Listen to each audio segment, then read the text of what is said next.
오늘 이제 저희 성탄 축하 예배로 함께 모였는데요. 오늘 말씀을 통해서 우리가 볼 수 있는 것은 정말 예수님의 이 탄생은 정말 위대한 탄생이다. 여러분, 예수님의 탄생이 위대한 탄생이라고 생각해 보신 적 있으세요? 우리가 교회를 다니고 예수님을 믿는다고 하지만 이 탄생이 얼마나 위대한지 그 탄생에 대해서 깊이 생각할 때는 1년에 요맘때, 그렇죠? 12월달 뭔가 크리스마스가 다가올 때, 성탄의 어떤 이런 찬양들이 들릴 때, 이때 예수님에 대해서 생각해 봅니다. 그런데 여러분, 예수님의 탄생은 1년 12달 우리에게 가장 위대한 탄생이 되어야 돼요. 왜 그러냐면 예수님이 없었다라면, 정말 여러분, 예수님이 없었다라면 이 세상에 과연 우리가 누려야 될 것들, 우리가 하나님께 감사해야 될 것들이 얼마나 더 많았을까, 아니면 얼마나 더 줄어들었을까. 여러분, 이것을 깊이 우리 한번 생각해 보기 원합니다. 우리는 지난 2주 동안에 예수님의 처녀 탄생의 증인들을 봤어요. 그렇죠? 침례 요한을 통해서 그가 태어나고 그의 엄마 엘리사벳과 그리고 그의 아버지 사가랴를 통해서 예수님께서 태어나실 때 성경 기록대로 요한을 보내셨고, 성경 기록대로 예수님의 처녀 탄생의 증인으로 세우시는 걸 봤습니다. 또한 우리는 지난주에 우리 예수님의 어머니 마리아를 통해서 그녀가 정말 정혼한 여인으로서, 그렇죠? 정혼을 했지만 아직 결혼식을 하지 않은 여인으로서 임신을 했을 때 이 여인이 믿음으로 자신의 생명을 바쳐서 생명을 다해서 예수 그리스도의 참된 증인으로서 그 어머니로 택해지는 그 믿음을 또한 보았습니다. 여러분, 예수님의 탄생은 여기까지일까요? 그렇지 않습니다, 여러분. 예수님의 탄생에서 정말 중요한 것들은 이제 오늘 우리가 예수님의 탄생의 이런 또 목자들의 이야기, 천사들의 증언, 이러한 것들을 또한 보지만 예수님의 진정한 탄생의 의미는 예수님의 십자가의 대속하심과 또한 부활하심과 다시 오심이 함께 우리 안에서 기쁨으로 넘칠 때 예수님의 이 탄생이 위대한 탄생으로 우리의 것이 될 수가 있습니다. 자, 여러분, 오늘 예수님의 탄생이 과연 내 안에 얼마나 큰 기쁨이 되는가 곰곰이 생각해 보시기 원합니다. 제가 여러분들에게 질문을 드리고 싶은데요. 여러분, 요즘에 정말 많은 인터넷 매체나 이런 세상은요, 점점 예수님의 탄생을 지우고 싶어요. 역사에서 지우고 싶어하고, 역사에서 예수님의 탄생을 마치 어떤 신화라든지 예수님이 실존 인물이 아니라든지 이러한 식으로 자꾸 예수님의 탄생을 폄하하고 역사에서 지우려고 합니다. 자, 근데 여러분, 정말 예수님이 만약에 안 태어났으면 여러분에게 정말 큰 일들이 많이 생겨요. 큰 낭패를 보고 손해를 많이 보게 되는데, 첫 번째로 뭘 손해볼 것 같으세요, 여러분? 예수님이 만약에 태어나지 않았다. 제가 계산을 해보니까 여러분들이 1년에 적어도 156일을 여러분들이 못 쉬세요. 이해되세요, 여러분? 예수님께서 십자가에 달리시고 부활하심을 기념하면서 일요일에 예배를 드리잖아요. 그렇죠? 예수님이 탄생 안 했으면 일요일날 쉬는 거 없어요, 여러분. 별로 공감 안 하시는 것 같은데요. 네. 여러분, 예수님이 태어나시지 않았을 때, 아예 이 땅에 우리나라에 복음이 들어오지 않았을 때, 이 나라의 수많은 사람들은 노예의 신분이었고 종의 신분이었고, 그렇죠? 하루 종일 1년 12달을 계속 일해야 되는 사람들이었어요. 그런데 복음이 들어오고 이 땅에 예수 그리스도를 믿는 사람들이 늘어나면서 일요일날 쉬는 것이 정착이 되기 시작합니다. 그러니까 1년에 52주니까 최소한 52번은 여러분 예수님 때문에 쉬시는 거예요. 자, 그리고 또 52번 여러분 쉬세요. 최근에 얼마 안 됐는데 주 5일째 하죠, 여러분. 주 5일째. 주 5일째가 왜 생겼습니까, 여러분? 주 5일째가 이 미국에서 이 포드 자동차에서 일하는 유대인들이, 아니 기독교인들도 일요일날 쉬는데, 예배드린다고 쉬는데 우리도 안식일 토요일날 예배드리게 해주십시오라고 하면서 이 포드 자동차에서 그래 그럼 그렇게 해라 하면서부터 이게 점점 번져서 미국에서 1936년도에 정착을 합니다. 이제 그것이 우리나라에 와서 2003년도에 시작해서 2007년도에 정착을 해요. 여러분 주 5일째 한 지 얼마 안 됐어요. 그렇지 않습니까? 옛날에 다 주 6일, 성경대로 6일이라고 하루 쉬었습니다. 근데 지금은 다 주 5일 하죠. 왜 그래요? 예수님을 믿는 사람을 시기하는 유대인들이 우리도 예배할 수 있게 해달라 하면서 주 5일이 됩니다. 만약에 주일 예배가 없었으면 이 사람들은 당연히 여러분 토요일날 쉬게 해주십시오. 그리고 유대인이 아닌 우리들은 토요일도 일하는 이러한 일들이 발생했을 거예요. 자, 그 다음에 또 하나, 여러분 오늘이 정확히 몇 월 며칠입니까? 몇 년도 몇 월 며칠입니까? 2018년 12월 23일. 이 기준이 뭐예요, 여러분? 이 기준. 예수님이 태어나신 시점부터 해서 1년이 되는 거예요.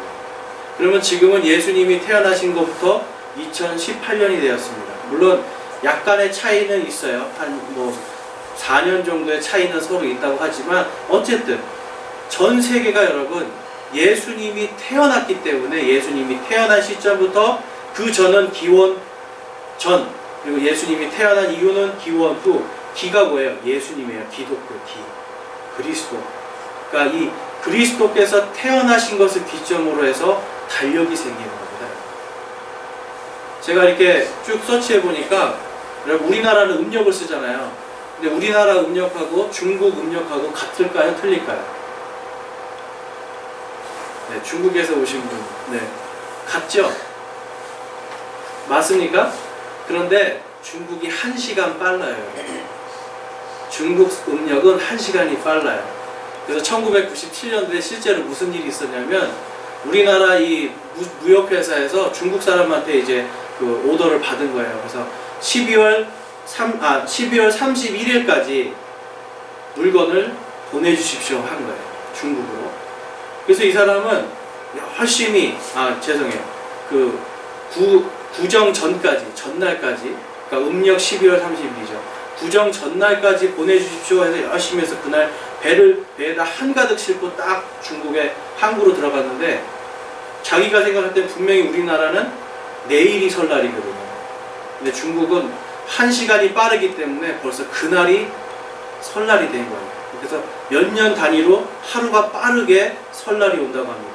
그래서 이 사람은 내리지도 못하고 그대로 가서 어떻게 돼요, 여러분? 돈 많이 날렸어요. 세계의 각국이 옛날에 예수님이 오시기 전에는 각 나라마다 쓰는 달력이 다 달랐습니다. 만약에 예수님이 오시지 않았다면 오늘 우리나라에서 무역을 하려면요 다 붙여놔야 돼요. 각 나라의 달력을 다 붙여놔서 그거를 계산해서 보내야 되는 굉장한 어려움이 있었을 거예요.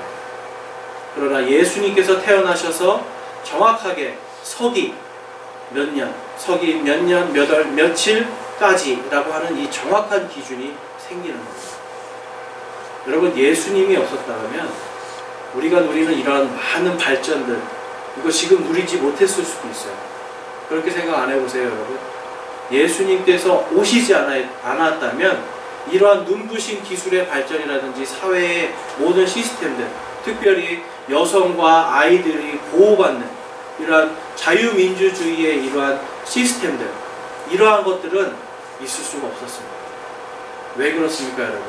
영국과 미국의 헌법은 철저하게 예수 그리스도를 믿는 사람들의 성경을 기초로 해서 만든 헌법이기 때문에 예수님이 오시지 않았다면 여러분 아직도 우리는 종이나 노예나 사회에서 가장 비천한 삶을 살아도 도저히 올라갈 수 없는 계급 속에서 살아갈 수밖에 없었을 거예요.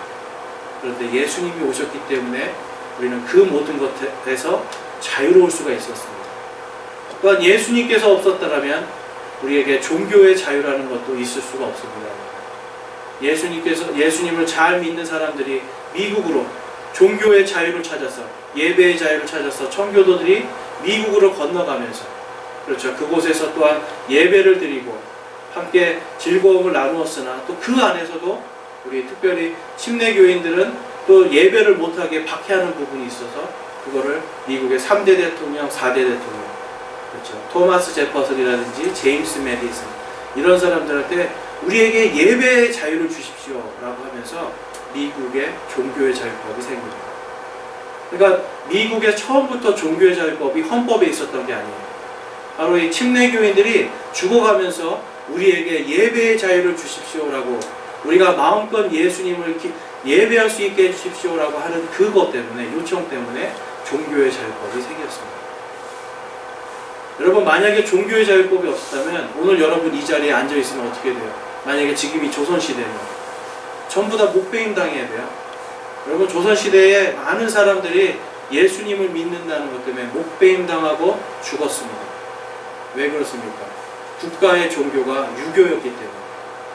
국가의 종교가 유교였기 때문에 제사를 못 지내게 하는 이 기독교가 들어왔을 때 국가적으로 그게 반역죄였어요. 여러분, 지금이 조선시대면 여러분 다 반역자예요.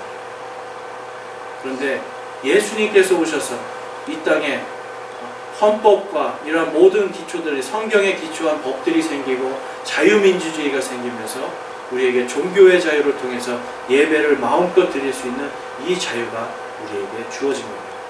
여러분들 누리는 거요, 예수님 아니면 정말 이런 옷 하나도 우리가 자유롭게 입을 수 없는 그러한 사람들이었어요. 그러나 예수님 때문에 우리가 이 모든 것을 누릴 수가 있게 됐어요. 여러분, 예수님이 없었더라면 한번 생각해 보세요. 정말 예수님이 이 땅에 태어나지 않으셨다라면, 그러면 우리에게는 여러분 사실 아직도 소망 없이 누군가는 노비로서, 누군가는 종으로서, 사회에서 천한 사람들로서 이렇게 살 수밖에 없는 바로 우리나라 이러한 현실이었잖아요. 그런데 예수님께서 태어나셨기 때문에 우리에게 자유가 옵니다. 진리를 알지니 진리가 너희를 자유케 하리라고 하신 그 하나님의 말씀, 예수 그리스도의 그 선포가 바로 이 땅에, 이 대한민국에 선포되고 복음이 전해지면서 우리에게 예수님을 통해서, 진리를 통해 자유가 들어옵니다. 여러분, 인간이 하나님 없이 이 땅에 정말 가장 좋은 나라를 만들겠다고 해서 세운 나라가 있어요. 그 나라가 어디입니까? 인간이 하나님 없이 내 뜻대로 인간이 가지고 있는 지식과 인간이 가지고 있는 이성과 이러한 철학으로 가장 아름답고 이 땅에 지상의 낙원을 만들겠다고 해서 만들어진 나라가 있어요. 그 나라가 어디입니까? 가까운 데 있어요. 굉장히 가까운 데 있어요. 북한입니다. 너무너무 아름다운 지상 낙원이죠. 공산주의 사상은 여러분 플라톤 사상에서 나와요. 그리스의 플라톤이 인간이 지식과 이성과 모든 철학을 동원해서 가장 아름다운 이 땅의 지상 낙원을 만들겠다고 하는 그것에서 기초한 게 공산주의. 그래서 가장 아름다운 나라가 바로 여기서 가까이 있는 곳에 세워져 있습니다. 가서 사시고 싶은 분 계세요? 북한에 가서 난 오늘 살고 싶다. 근데 여러분, 중국하고 베트남이 지금 잘 살게 되죠? 근데 중국하고 베트남 옛날에 돈 많았어요. 그런데 이런 핸드폰이나 컴퓨터 만든 지가 얼마 안 돼요. 왜 그래요, 여러분? 이 나라가 자유민주주의에 조금이라도 문을 열었기 때문에. 자유민주주의라는 이 것에 문을 여는 거는 여러분, 그들에게 무엇이 들어와야 돼요? 민주주의의 법이 들어오는 거예요. 그들이 그것을 조금이라도 받아들이니까 지금 그들이 잘 살게 되고 핸드폰 뭐 다 만들어내잖아요. 자동차까지. 불과 20-30년 전만 해도 우리나라에서 부품을 주문하면 부품 만들던 회사 사람들이었어요. 왜 그래요? 돈이 많아도 그 안에 하나님의 것이 단 하나도 없을 때는 발전할 수가 없는 거예요. 그런데 우리가 하나님께서 주신 모든 것들, 정말 법과 모든 세상의 질서와 경제와 모든 정치의 시스템들이 하나님께서 이 땅에 세워두신 가장 하나님께 아름다운 것들이 그 안에 들어가 있을 때 거기에는 발전이 있고 또한 번영이 있는 거예요. 저는 발전과 번영을 말씀드리려고 하는 게 아니에요. 여러분들이 가지고 있는 정말 입고 있고 여러분들이 늘 쓰고 있는 전화기 이런 거 하나하나, 작은 거 하나까지도 예수님께서 오시지 않았다면 우리에게, 우리의 손에, 우리의 몸에 있을 수 없다라는 거예요. 그렇기 때문에 여러분, 예수님의 탄생은 위대한 탄생이에요. 그래서 우리는 날마다 예수님의 탄생이 없었더라면 한번 생각해 보기 원합니다. 그러면 여러분 우리 안에 기쁨이 넘칠 수가 있어요. 정말 내가 가지고 있는 작은 볼펜 하나도 예수님이 없었더라면 내 것이 아니었습니다. 오늘 말씀 속에서 여러분 11절 말씀에 보면 이 예수님의 이 위대한 탄생이 수천 년 동안 준비되어 온 위대한 탄생이라는 게 나옵니다. 우리 누가복음 2장 11절 말씀 볼게요. 이날 다윗의 도시에 너희를 위해 구원자 곧 그리스도 주께서 태어나셨느니라. 아멘. 여러분 여기에 지금 다윗의 도시가 어디입니까? 다윗의 도시. 우리는 흔히 다윗의 도시 그러면 예루살렘 이렇게 생각해요. 그런데 지금 이곳은 예루살렘이 아니잖아요. 2장에 보면 2장 4절에 보면 요셉도 다윗의 집과 혈통에 속하였으므로 갈릴리의 나사렛시에서 나와 유대로 올라가 베들레헴이라는 다윗의 도시에 이르러라고 이야기합니다.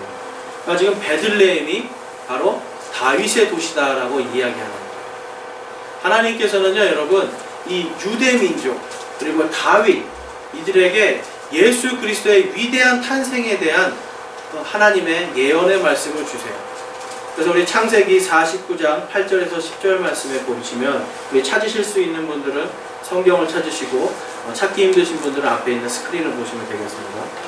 유다야 너는 내 형제들을 찬양할 자니라. 내 손이 내 원수들의 목을 잡을 것이요 내 아버지의 자식들이 내 앞에서 절하리로다. 유다는 사자 새끼로다. 내 아들아 내가 탈취한 것을 떠나서 위로 올라갔도다. 우리 10절 말씀에 보면 실로가 오실 때까지 홀이 유다를 떠나지 아니하며 법을 주는 자가 그의 발 사이에서 떠나지 아니하리니 그에게 백성이 모이리로다 라고 말씀합니다. 하나님은 이 유다 야곱에게 12아들이 있었는데 그 중에 넷째 아들인 이 유다에게 그의 가문에게 안에서 실로가 오실 것을 이야기합니다. 실로가 무엇이냐면 바로 메시아 그리스도를 이야기합니다. 구원하실 분, 통치자. 그 다음에 그분의 홀이 유다를 떠나지 않을 거다라는 건 뭐냐면 홀은 왕의 지팡이를 이야기합니다. 그러니까 이 유다 지파가 이스라엘 전체 백성들을 다스릴 통치자로서 하나님의 왕권이 그를 떠나지 않을 것이다 라고 하나님이 약속해 주시는 거예요. 이때가 언제냐면 예수님께서 태어나기 2000년 전입니다.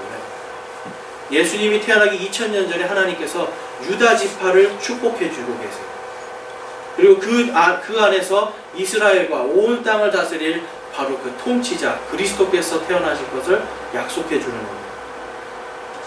여러분 그래서 예수님께서 이제 지금 다윗의 도시라고 이야기하는데 우리가 이 다윗의 도시를 한번 살펴보면 이 다윗의 도시는 어디냐면 이 베들레헴이 바로 다윗의 고향입니다. 그러니까 다윗의 고향이 베들레헴이에요. 그래서 1차적으로는 다윗의 도시 그러면 베들레헴 그리고 예루살렘 앞에 다윗의 도시가 실제로 지금도 있습니다. 그래서 그곳에서 이 다윗이 자신에게 이 유다 지파에게 주신 하나님의 엄청난 축복과 그리고 자신에게 이 성령께서 영감을 주셔서 이렇게 시편 23편에서 말씀하고 있어요. 그래서 주는 나의 목자시니 내게 부족함이 없으리로다 라고 말씀합니다.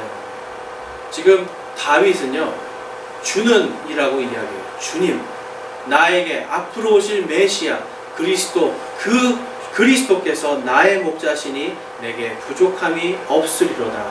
그분께서 나를 푸른 풀밭에 누이시며 잔잔한 물가로 인도하시고 라고 이야기하면서 지금 시편 23편에서 아직 오시지 않은 바로 그 실로 메시아 그리스도를 찬양하고 있어요.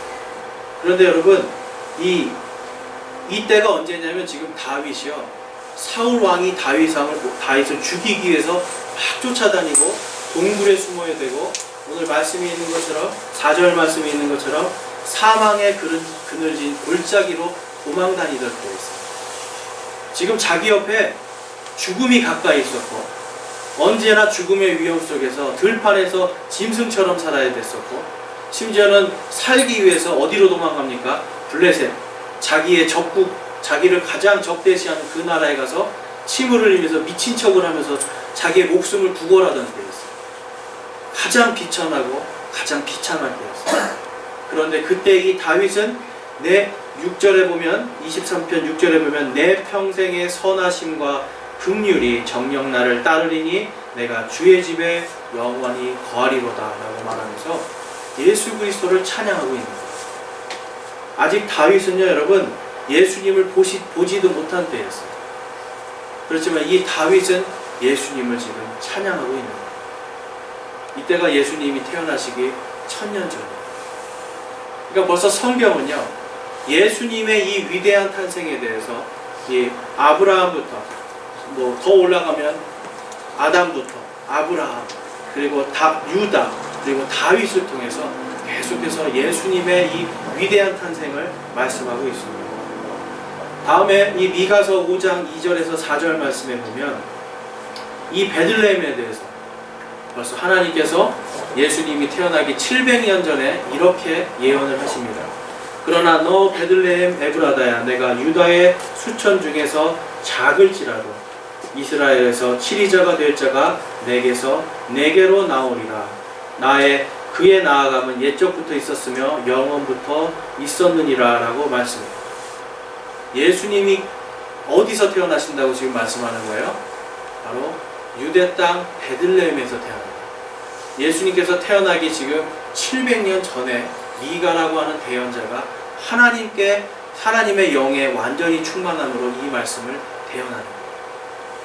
그래서 여러분 이 베들레헴이라고 하는 게 바로 유다 지파 하나님께서 축복하신 유다 지파 그리고 하나님께서 영원한 왕권을 주시겠다고 한 바로 다윗 그리고 그 다윗의 동네인 바로 베들레헴 바로 이곳에 하나님께서 미리 다 예비해 놓으십니다.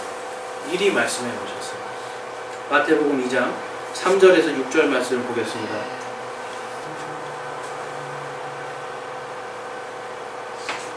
마태복음 2장 3절에서 6절 말씀에 보면 예수님이 태어났을 때 누가 찾아오죠 여러분?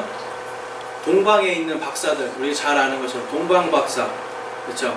이제 성경에서 해석은 저희는 이제 동쪽의 지혜자들 이 사람들이 어디서 왔냐면 여러분 페르시아에서 오는 거예요. 페르시아 땅에서 벌써 예수님께서 태어나신 것에 대한 이 별의 증표를 보고 그 별을 따라서 쭉 찾아옵니다. 그래서 헤롯 왕 앞에 와서 이 유대의 왕이 어디 있습니까? 라고 물어볼 때 헤롯이 자신의 있는 거기는 제사장들, 서기관들 그리고 그 종교의 지도자들을 불러서 과연 어디에서 메시아가 나느냐라고 물어봅니다. 그때에 이렇게 말씀하죠. 헤롯 왕이 이 일들에 대하여 듣고 그와 함께한 온 예루살렘이 소동하더라. 그러니까 예루살렘 전체가 알았다는 소리예요. 그 다음에 그들이 그에게 이르되 유대의 베들레헴이니이다. 대언자를 통해 이렇게 기록하신 바 유대 땅에 있는 베들레헴아 내가 유다의 통치자들 가운데서 가장 작지 아니하도다. 내게서 한 다스리는 자가 나와 내 백성 이스라엘을 다스리리라 하셨나이다 라고 이야기하면서 미가서 5장에 나오는 말씀을 이들이 그대로 선포하는 거예요. 그러니까 베들레헴이라고 하는 이 지명까지도 하나님은 미리 준비해 놓으신 거예요. 그래서 여러분 오늘 본문 말씀 누가복음 2장 15절 말씀에 보면 그래서 이 목자들이 이제 우리가 베들레헴으로 올라가자라고 이야기해요. 그들은 양을 치고 있었어요. 양이 엄청나게 많았을 거예요. 왜냐하면 그때가 여름이거든요. 그러니까 여름에 양이 엄청 많았을 때 그때의 이 양떼들을 다 놔두고 이들은 한 걸음에 메시아를 보기 위해서 베들레헴으로 가는 거예요. 그래서 여러분 메시아를 맨 처음 와서 메시아의 탄생을 기뻐한 사람이 누구예요? 바로 들판에 있는 목자들이에요. 하나님께서 왜 목자들을 먼저 보내게 하셨을까? 이 누가복음은 하나님께서 정말 저 높고 높은 위대하신 하나님께서 이 낮고 낮은 이 가장 비천한 곳으로 오신 그 하나님에 대한 말씀을 하는 거예요. 누구를 위해서요? 바로 가장 가난하고 소외되고 아프고 하나님이 가장 필요한 구원이 가장 필요한 자들을 위해서 예수님께서 오셨다는 것을 이 누가는 증거하고 있는 것입니다. 여러분 인류의 모든 사람들이 여러분 이 성경의 이 예수님의 탄생이 짜맞춰진 것이라고 만약에 생각해 본다면, 어떤 사람이 실제로 이것이 짜맞춰진 것이라고 가정해서 확률을 내봤대요. 과연 확실하게 이렇게 성취될 확률이 얼마나 있는가? 확률을 냈을 때 0%였습니다. 2000년, 1500년, 1000년, 700년 계속해서 한 사람을 위해서 각기 다른 사람이 수천 년 동안 계속해서 한 사람 예수 그리스도를 증거할 수 있는 확률은 0%라는 겁니다. 그래서 예수님의 탄생은요, 하나님께서 정말 이 땅에 세우신 가장 위대한 걸작품인 것 같아요. 정말 가장 위대한 탄생인 것 같아요. 우리가 예수님께서 과연 이 땅에 태어나시지 아니하였다면, 아까 우리 생각해 봤잖아요. 그런데 그것은 정말 인간의 힘으로 할 수 없는, 인간의 지식이나 인간의 어떤 상상으로 할 수 없는 가장 위대한 탄생, 하나님께서 이 땅에 우리에게 구원의 빛, 복음의 빛을 주시기 위한 완벽한 계획이었던 겁니다. 그래서 여러분, 예수님께서는요, 정말 가장 완벽한 타이밍에 가장 완벽하게 하나님의 계획 속에 오십니다. 그 다음에 우리가 살펴볼 것은 가장 낮은 곳에 임한 위대한 탄생이라는 겁니다. 우리 누가복음 2장 14절 말씀 보겠습니다. 우리 14절 말씀 읽으실 수 있는 분들 함께 읽어보겠습니다. 가장 높은 곳에서는 하나님께 영광이요 땅에서는 평화와 사람들을 향한 선하신 뜻이로다 하니라. 아멘. 여러분, 예수님께서 어디에 태어나셨어요? 마구간에서. 마구간에 태어나신 분 계세요? 없죠. 옛날에는 우리 있었을 것 같아요. 옛날에 제가 언제 한번 설교하면서 마구간에서 태어나신 분 계세요? 저는 없을 거라고 생각했는데 손 딱 드시더라고요. 그래가지고 깜짝 놀랐는데, 다행히 구유에는 안 누우셨더라고요. 그래서 마구간에 태어난 사람도 없고요. 구유가 뭐예요, 여러분? 말 밥통이거든요. 우리나라로 말로 하면 여물통이에요. 여물통. 여물통에 지금 아기가 누워있는. 예수님께서 하나님이시잖아요. 가장 높은 곳에, 지극히 높은 곳에 계시던 그 하나님께서 가장 낮고 낮은 곳에 와서 인간들도 조차 눕히지 않는 말밥통, 그 구유 속에 지금 누워 계십니다. 예수님의 복음이 처음부터 여러분 어디에서 시작돼요? 이 땅에서 가장 낮은 곳에서 시작합니다. 예수님의 복음은요, 여러분, 가장 낮은 곳에서 가장 높으신 하나님을 찬양하는 것입니다. 그래서 이 천사가 오늘 가장 높은 곳에서는 하나님께 영광이요 땅에서는 평화와 사람들을 향한 선하신 뜻이로다 라고 선포를 하고 있는 거예요. 여러분, 당시에 이 마리아는 어떤 상태였습니까? 여러분, 임신을 하고 있었잖아요. 만삭이었어요. 만삭의 여인이 지금 이 조세 등록 하라는 이유 때문에 예루살렘으로 가고 있던 길이었어요. 나귀를 타고 가고 있던 길이었어요. 그런데 그때가 이 유대인들에게 이 대속죄절이 같이 끼어 있던 때였어요. 그러니까 유대인들은 대속죄절에 무조건 나의 죄를, 그렇죠? 속죄하기 위해서 예루살렘으로 가야 되거든요. 그때에 맞춰서 지금 조세 등록을 하라고 부른 거예요. 온 유대인들은 전부 다 성년으로 가니까 이때 와서 조세 등록을 해라. 그렇기 때문에 여러분, 이 만삭인 아내를 데리고 이 남편 요셉은 이 아내를 데리고 가던 길이었어요. 그러니까 당연히 여관이 없죠. 조세 등록도 하러 가야 되고, 이 대속죄절날 이 자신의 이 죄를 용서받기 위해서 지금 가고 있는 사람들이 한가득 지금 베들레헴에 있는 거예요. 베들레헴은 여러분, 이 예루살렘에서 9km 정도 떨어진 곳입니다. 그곳에서 지금 예수님께서 가장 낮은 곳에 마구간에 태어나시고 말밥통 안에, 구유 안에 지금 누워 계시고, 이것을 목자들이 와서 그것을 보고 경배합니다. 왜 경배합니까? 천사들이 전해준 이 기쁜 소식, 영어로는 굿 타이딩이라고 하는데, 이 기쁜 소식을 그대로 믿었기 때문에 그래요. 왜 그래요? 미가라고 하는 대언자가 베들레헴에서 바로 그 통치자가 나올 거라고 하는 그 소망의 말씀을 이들은 믿고 있었기 때문에 그렇습니다. 여러분, 하나님은 말씀을 하신 그대로 성취하시는, 말씀을 하신 것이 그대로 성취될 확률이, 우리가 말한 게 그대로 성취될 확률이 몇 %나 됩니다. 그러나 하나님께서는 완전하신 분이기 때문에 선포하신 그 말씀이 그대로 마리아에게 이루어진 것을 볼 수가 있습니다. 여러분, 요즘에 한국 사람들 이 말 속에 그 말 아세요? 아싸, 인싸 이런 말 아세요? 아싸, 인싸. 아싸는 아웃사이더라는 뜻이고 인싸는 인사이더라는 뜻이래요. 그래서 아싸는 뭐냐면 가장 이렇게 볼품없고 왕따하고 다르고 인기가 없는 사람을 아싸라고 해요. 아웃사이더. 인싸는 뭐냐면 가장 인기가 많고 어디 가든지 사람들한테 대접받는 사람이 인싸예요. 처음 들어보시죠? 네. 이게 요즘 젊은 사람들이 많이 쓰는 말인데요. 여러분, 예수님의 탄생은 아싸였습니까? 인싸였습니까? 아싸예요. 가장 누구도 돌아보지 않는 그곳에서 가장 낮은 곳에 태어나셨어요. 그리고 목동이라는 사람들은 어떤 사람들이에요? 여러분? 사회에서 환영받고 존경받는 사람들이 아니죠. 사회에서 소외되는 사람들이고요. 그 당시에도 목동이 되고 싶어하는 사람이 별로 없었고요. 그러니까 그만큼 힘든 일을 하는 사람들이었어요. 그러한 사람들에게 하나님께서 맨 처음 복음을 전하시고 그 복음의 기쁜 소식을 통해서 이들이 예수님 앞에 예수님을 경배하는 걸 볼 수가 있습니다. 그래서 여러분, 우리는 이 복음에 있어서, 하나님의 복음에 있어서 누가복음 4장 18절하고 19절 말씀 한번 보실게요. 그 뒤쪽으로 좀 넘어가시면 누가복음 4장 18절에서 19절 말씀이 있습니다. 이 말씀은 뭐냐면 과연 예수님께서 왜 오셨는가를 보여주시는 거예요. 우리 읽으실 수 있는 분들 함께 읽어보겠습니다.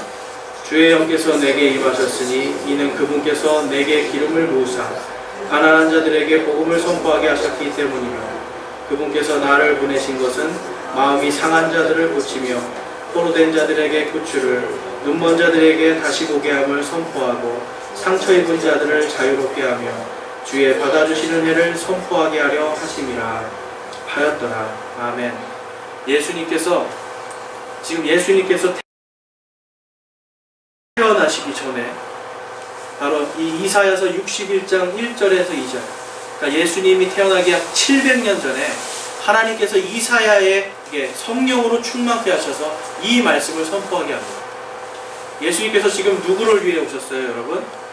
아싸를 위해서 오셨어요? 인싸를 위해서 오셨어요? 아싸. 아싸 하니까 또 좋긴 하네요, 여러분.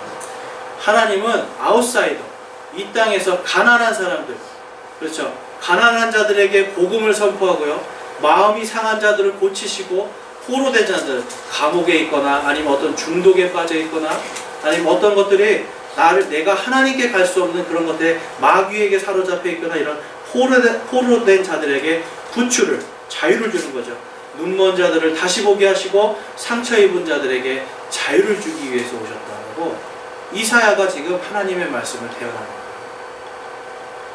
여러분, 하나님의 이 예수님 그리스도께서 가장 높은 곳에서 가장 낮은 곳으로 오신 이유가 무엇입니까?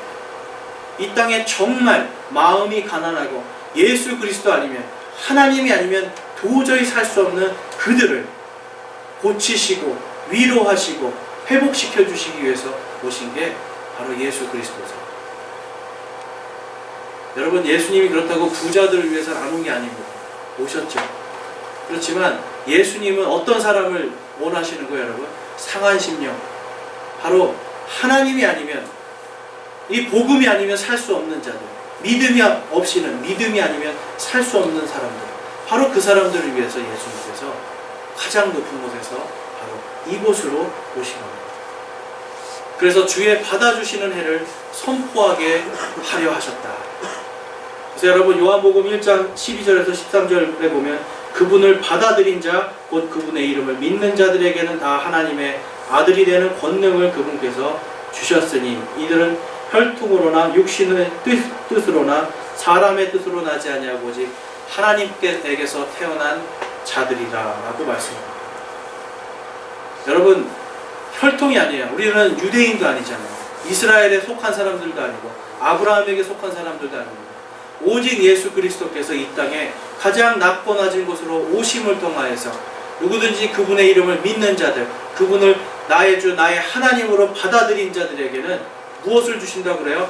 하나님의 아들이 되는 권능을 주시는 겁니다. 세상에서 여러분들 복음 때문에 우리가 외면당하고 소외당해도 우리에게 누가 계십니까? 예수 그리스도께서 계십니다. 예수님이 계시기 때문에 우리는 하나님의 아들이라고, 우리가 하나님을 아버지라고 부를 수 있는 특권이 생기는 겁니다.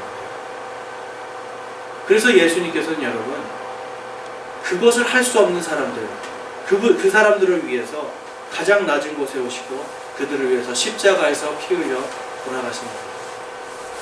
세상의 모든 종교를 한번 보세요. 모든 종교는 무언가 이 종교에게 갖다 바치는 사람이 복을 받아요. 그렇죠? 갖다 바치는 사람들, 그 신에게 무언가 나의 것을 다 갖다 바치는 사람이 복을 받게 되어 있어요. 그렇게 따지면 가난한 자들은 여러분 구원받을 수가 없어요. 생각해 보세요. 여러분이 하나님이면, 그렇죠? 집을 한 몇 억을 갖다 주는 사람하고 1년에 10만 원 갖다 주는 사람하고 100원 갖다 주는 사람하고 누구를 구원해 주시겠어요? 세상의 종교는 1억 갖다 준 사람 구원해 줍니다. 이게 세상의 종교의 시스템이에요. 그러나 예수님은 그게 아닙니다. 단 한 푼도 하나님께 드릴 게 없는 사람들, 내가 몸이 아파서 하나님 앞에 나올 수 없는 사람들, 바로 그 사람들을 위해서 십자가에서 피 흘려 죽으심을 통하여서 누구든지 이분을 믿는 그 믿음, 마음속에 있는 그 믿음을 보시고 그들을 구원해 주겠다고 하는 굿뉴스, 바로 좋은 소식을 전하여 주신 것. 하나님은 무엇을 보신다고요? 우리의 마음, 우리의 믿음을 보시는 거예요. 그래서 여러분, 예수님의 이 탄생은 다른 어떤 종교의 지도자들의 탄생보다 위대한 거예요.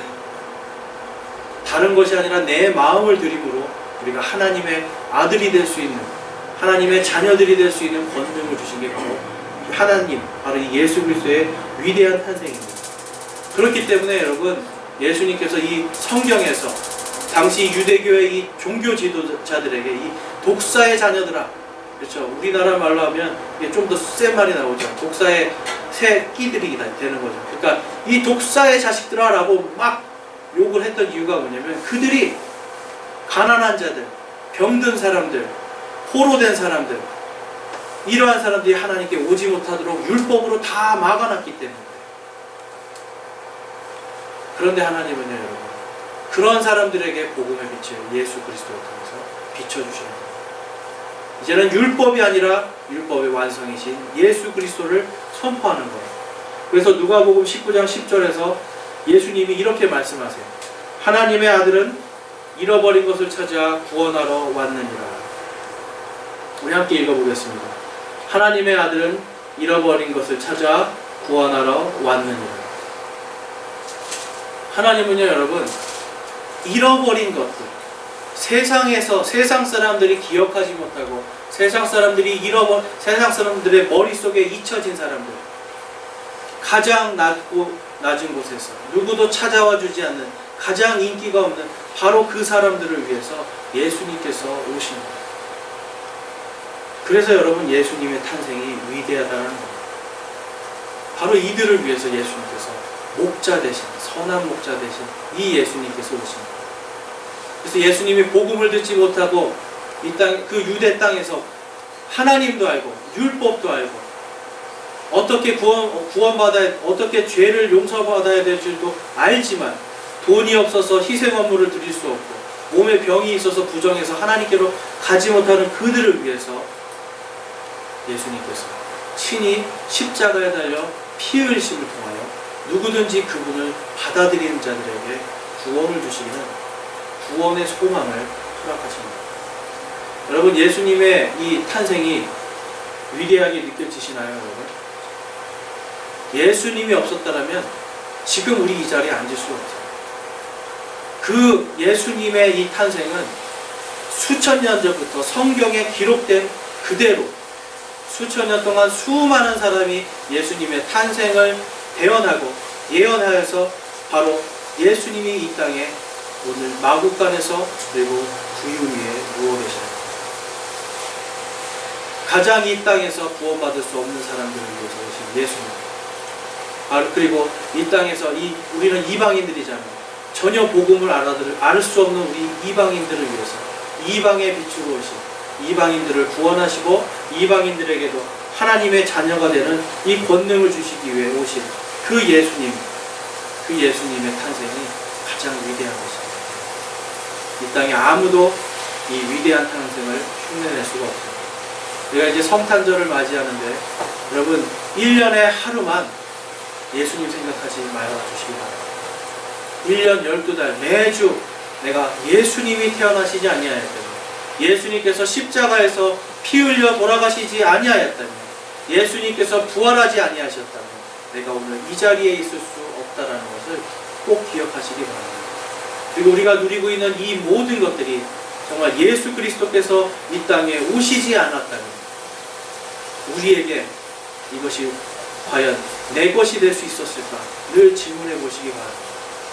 그래서 여러분, 우리가 크리스마스 지금 오늘 예배를 드리고 있는데요, 여러분들 마음속에 정말 1년 12달 예수 그리스도의 탄생, 그리고 십자가에서 나를 위해 피 흘리심, 그리고 부활하심, 그리고 다시 오시는 그 예수님을 성경 기록 그대로 이루어질지어다 아멘하는 마음으로, 아멘하는 믿음으로 살아가시기를 주님의 이름으로 축원합니다. 우리 찬송가